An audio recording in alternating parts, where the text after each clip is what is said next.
তোমাতে আসক্ত পর্ব 15। মা হয় মমতাময়ী। পৃথিবীর সকল মা তার বাচ্চার জন্য জীবন উৎসর্গ করতে প্রস্তুত।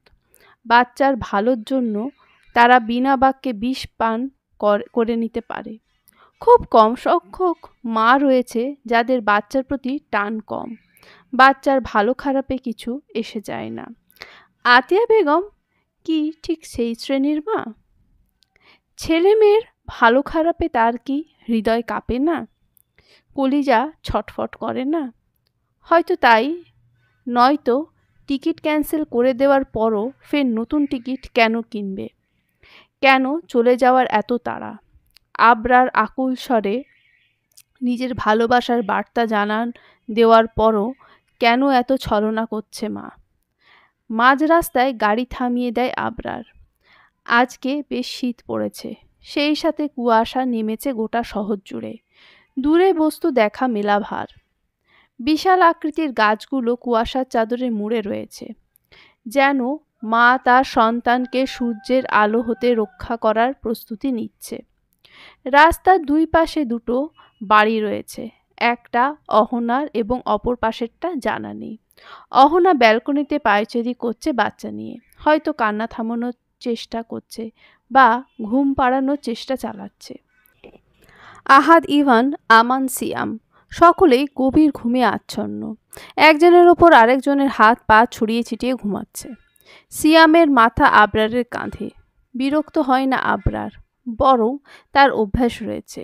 সিঙ্গাপুরের প্রজেক্ট একাই হ্যান্ডেল করতে চেয়েছিল সে। কাট কাট স্বরে বলেছিল, আই উইল ম্যানেজ, তোদের যেতে হবে না। তখনই বদের হাড্ডি চারটায় আবরারের পা জড়িয়ে ধরে। যাবে মানে যাবেই, জেদ ধরে বসে। অগত্যা তাদের নিয়েই পাড়ি জমাতে হচ্ছে সিঙ্গাপুর। অহনাদের বাড়ির বন্ধ গেটের পানে বেশ কিছুক্ষণ তাকিয়ে থাকে আবরার। মন বলছে গাড়ি থেকে নেমে অহনার কাছে যেতে, অনুনয়ের স্বরে বলতে, বনু প্লিজ আম্মুকে বল আদ্রিকে নিয়ে যেন চলে না যায়। আমি ওকে ছাড়া থাকতে পারবো না। এখানে ফিরে যেন আদ্রিতাকে দেখতে পাই। তবে নিজের গম্ভীর ব্যক্তিত্ব ধরে রাখতে গাড়ি হতে নামে না, ছুটে যায় না অহনার নিকট, বরং দক্ষ হাতে স্টিয়ারিং ঘুরিয়ে চলে যায় এয়ারপোর্টের উদ্দেশ্যে। বিড় বিড় করে আওড়ায়, আদ্রিতা প্লিজ চলে যেও না, I need you badly, please যান। লাগেজে নিজের প্রয়োজনীয় সকল জামাকাপড় ঢুকিয়ে সেই লাগেজের ওপরে বসে আছে আদ্রিতা। মনটা বেশ খারাপ। একটু আগেই মা এসে জানালো সন্ধ্যা 6টার ফ্লাইটে বাংলাদেশ যাচ্ছে তারা। জামাকাপড় যেন গুছিয়ে রাখে। কৌতূহলী আদ্রিতা মাকে জিজ্ঞেস করেছিল, কেন মা, আবরার তাসনিন তো থেকে যেতে বলল। তখনই আতিয়া গম্ভীর স্বরে জবাব দেয়, দুর্বল হয়ে পড়ছো আদ্রিতা? অথচ তুমি ভুলে গিয়েছ আবরার তাসনিন তোমাকে অস্বীকার করে ফেলে রেখে এসেছিল। আদ্রিতা ভুলে গিয়েছে সত্যি, তার মনে নেই কিছু, মনে করার চেষ্টাও করেনি। শুধু এইটুকু বুঝতে পারছে এখান থেকে যাওয়া ঠিক হবে না। তার বেহায়া মনটা বারবার বলছে, আদ্রি তুই যাস না, থেকে যা নির্দয় পাষাণ পুরুষটার নিকটে। তখনই টুংটাং করে বেজে ওঠে আদ্রির ফোনখানা। কল আসেনি, এসেছে মেসেজ। আদ্রিতা চটজলদি লাগেজের ওপর থেকে নেমে পড়ে। টি টেবিলের ওপরে থাকা ফোনখানা হাতে তুলে হোয়াটসঅ্যাপে ঢোকে। আননোন নাম্বার থেকে একটা 8 মিনিটের ভিডিও এসেছে। কাঁপাকাঁপি হাতে ভিডিওখানা প্লে করে আদ্রিতা, আর দেখতে পায় তার আর আবরারের ঘনিষ্ঠ মুহূর্ত।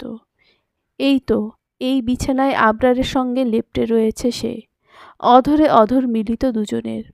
আবরারের হাতখানা পানে নজর পড়তেই চোখ দুটো বন্ধ করে ফেলে আদ্রিতা। এটা তো গতকাল রাতের দৃশ্য। গলা শুকিয়ে আসে, হাত পায়ের কম্পন একটু বেড়েছে নিশ্চয়ই, তলপেট মোচড় দিয়ে উঠছে। এটা ক্ষুধার জন্য নয়, বরং গতকাল রাতে সেই ঘটনা অনুভব করছে বলে। আবরার তাসনিন বড়ই বেহায়া এবং উন্মাদ। হবে না সর্বক্ষণ উন্মাদনায় ভরপুর ডার্ক রোম্যান্টিক মুভি দেখে কি না? সেই সব হিরোদের মতোই হচ্ছে। আদ্রিতার ভাবনার মাঝে একখানা মেসেজ এসে এই নাম্বার থেকে, এটা দেখে একদিন কাটিয়ে দেব। কালকে ড্রেস ছাড়া একটা হট পিক দিও, সেটা দেখে কালকের দিনটা কাটিয়ে দেব। অ্যান্ড পরশু তোমার জামার মধ্যে মুখ ঢুকিয়ে ঘুমাবো। ওকে যান? আর আর আর যদি পরশু বাড়ি ফিরে তোমায় না দেখতে পাই, পা কেটে হাতে ধরিয়ে দেব। Mind it. আদ্রিতা 4-5 বার মেসেজখানা পড়ে এবং বিড়বিড় করে পড়ে, আবরার তাসনিন, কবে জানি আপনার বেপরোয়া রোমাঞ্চের কবলে পড়ে জানটাই উড়ে যাবে আমার। তারপর শেষের লেখাটা টুকু মনে পড়তেই কলিজা কেঁপে ওঠে। তখনই আতিয়া বেগম চলে আসে কক্ষে। ব্যস্ত পায়ে পায়চারি করতে করতে বলে, আদ্রিতা দ্রুত করো, বেরোবো আমরা। চমকায় আদ্রিতা, হাতে থাকা ফোনের সাইড বাটন চেপে বন্ধ করে ফেলে এবং বলে, আমি রেডি, চলো। আতিয়া ছোট ছোট নয়নে তাকায় আদ্রিতার পানে। চমকানো আদলখানা ভালো করে পর্যবেক্ষণ করে বলে, আবরারের সাথে কন্ট্যাক্ট করো না, সে যেন নতুন হোয়াটসঅ্যাপের খবর না জানতে পারে। আদ্রিতা ঠোঁট উল্টায়, মনে মনে বলে, অলরেডি জেনে গেছে মা। আরিফ নিজে এসেছে আদ্রিতা এবং আতিয়াকে নিতে। এয়ারপোর্টে এসে সে দেখতে পেল আদ্রিতা ওই তো কালো রঙের স্যুট বুট পরে দাঁড়িয়ে আছে পার্কিং এরিয়ায়। বয়স বেড়েছে, তবে বোঝার উপায় নেই, এখনও আগের মতোই হ্যান্ডসাম। শেষবার যখন দেখেছিল তখন ঠিক এমনই ছিল দেখতে। আতিয়া মুচকি হাসে, নিজের লাগেজের হাতল টেনে বড় বড় পা ফেলে এগিয়ে যায় আরিফের নিকট। আরিফ ভীষণ যত্ন সহকারে আতিয়ার ডান হাতখানা মুঠোয় পুড়ে নেয়। এত লেট হলো যে? আদ্রিতা লেট করিয়ে দিল। তারপর বলো, ফ্লাইট কখন আমাদের? আরিফ হাত ঘড়ির নজর বুলিয়ে বলে, এই আর আধ ঘন্টা। তুমি আমার কথা শুনে চলে আসবে ভাবতে পারিনি আমি। আতিয়ার হাসি মুখখানা কালো হয়ে যায়। মাথা নত করে বলে, আমার ছেলেটা থাকতে বলেছিল, চলে এসে বোধহয় ভুল করলাম। কোনো ভুল করনি তুমি, তোমার ছেলে থাকলে কখনোই আসতে পারতে না।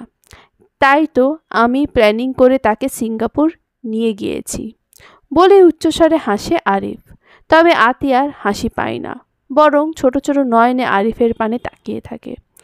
আজকে আবরার বাসা থেকে বের হওয়ার পরে আরিফ কল করে আতিয়াকে, কেঁদে কেটে বলে, আমি আর এভাবে বাঁচতে পারছি না আতিয়া, একটু রিল্যাক্স চাই, শান্তি চাই।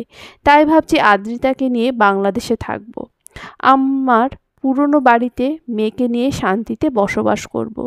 তুমি প্লিজ আদ্রিতাকে ফিরিয়ে দাও।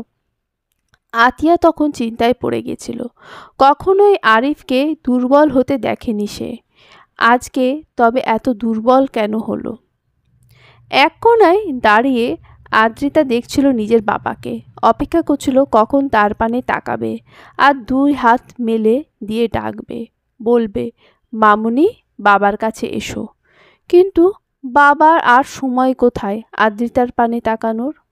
হঠাৎ একটা গাড়ি এসে থামে আদ্রিতার সামনে এবং সঙ্গে সঙ্গে দরজা খুলে যায়।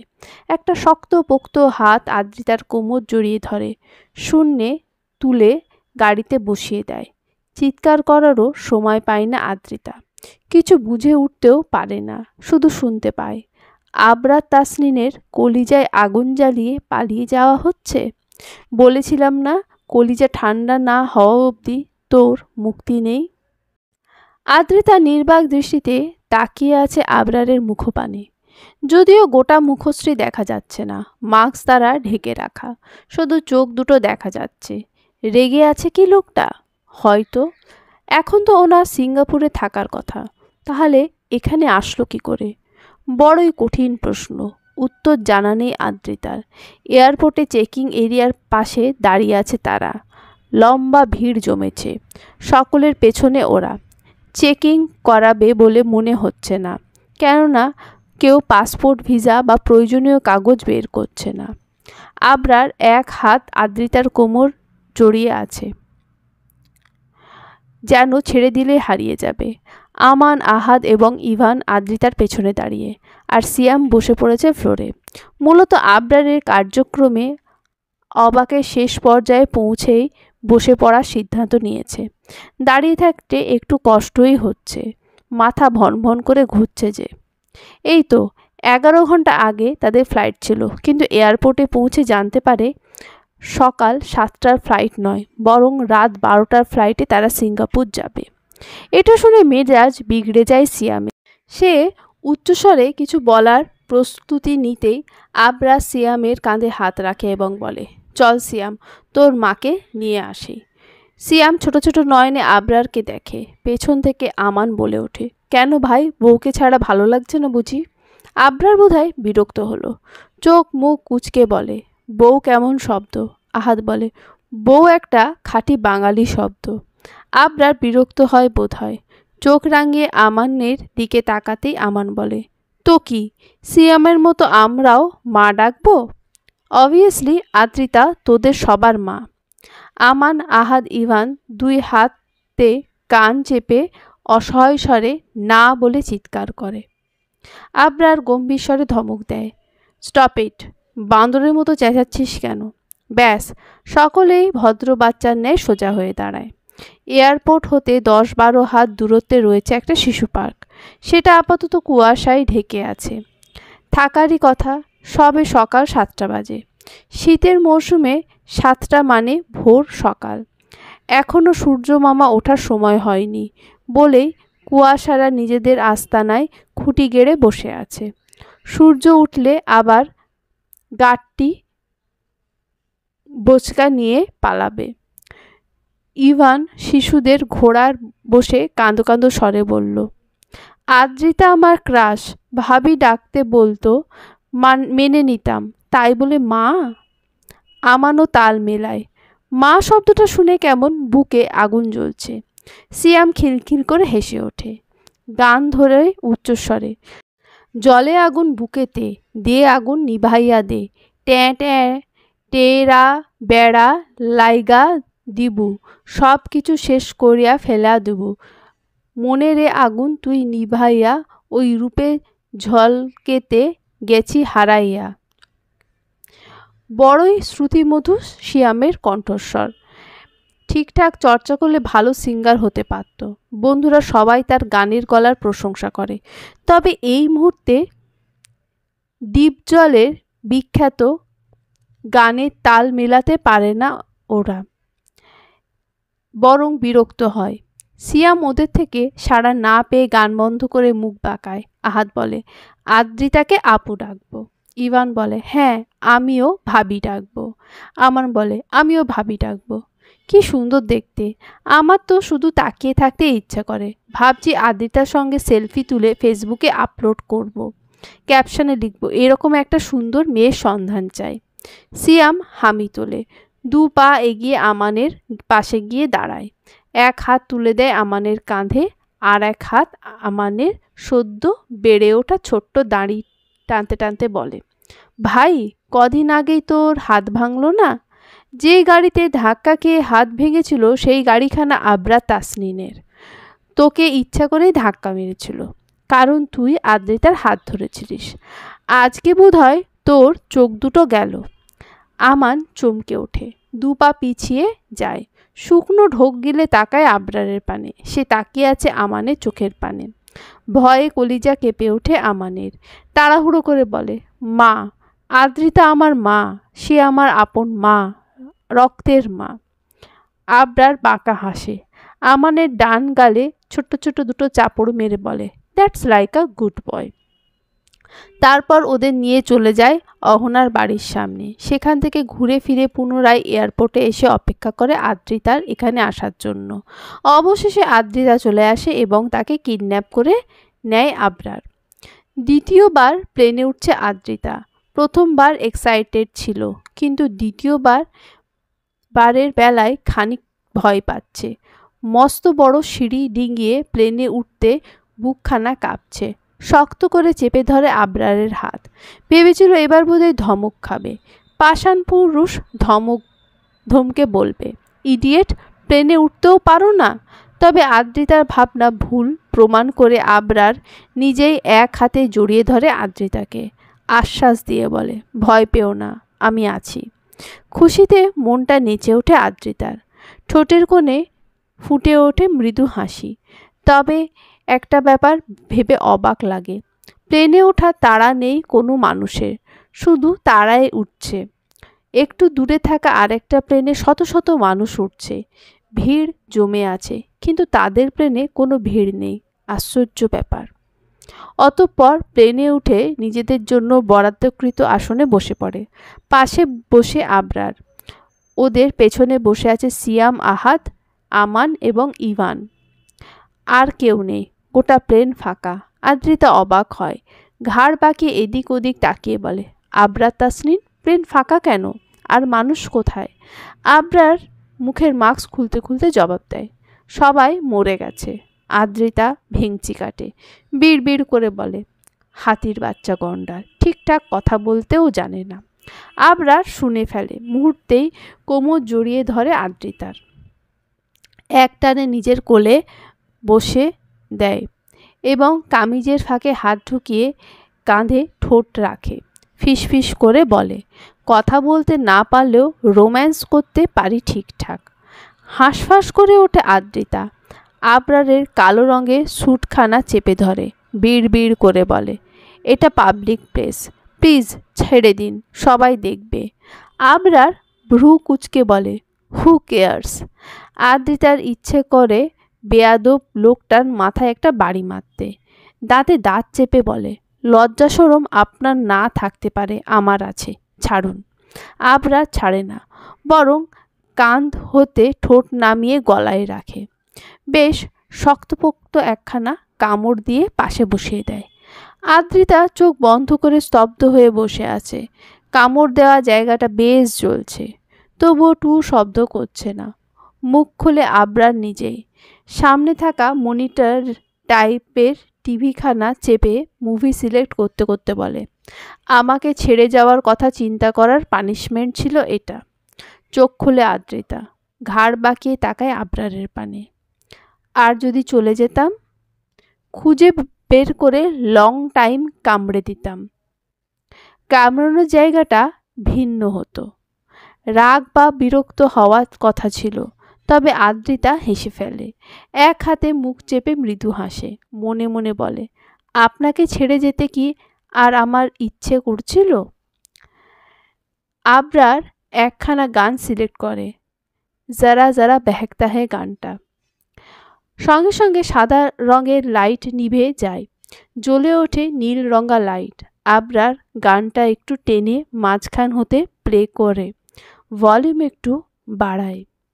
रोक ना मुझे मेरे साथिया, ये वादा कर तेरे बिना मुश्किल है जीना मेरे दिलबर, ज़रा ज़रा बहकता है महकता है आज तो मेरा तन बदन, मैं प्यासी हो मुझे भर ले अपनी बाहों में। গানের তালে তালে আবরারও বোধহয় ঠোঁট নাড়াচ্ছে। পুনরায় আদ্রিতার পানে হাত বাড়ায়। এবার জোর করে নয়, বরং হাসকির স্বরে বলে, কাছে আসবে? আদ্রিতা আবরারের হাতের ওপর হাত রাখে। সঙ্গে সঙ্গে আবরারও নিজের কোলের ওপর আদ্রিতাকে বসিয়ে দেয়। এবার আর এক পাশ করে নয়, বরং আবরারের দুই পাশে দুটো পা দিয়ে বেশ আরাম করেই বসেছে। আবরার হাসে। আদ্রিতা টপসের ফাঁকে হাত ঢোকাতে যায়, বাধা দেয় আদ্রিতা, বলে, সব সময় এসব কেন? আজকে গল্প করি চলুন। আবরার বিরক্ত হলো বোধহয়, কপাল কুঁচকে বলে, গল্প নেই আমার ডিকশনারিতে, আছে শুধু রোম্যান্স। চলবে।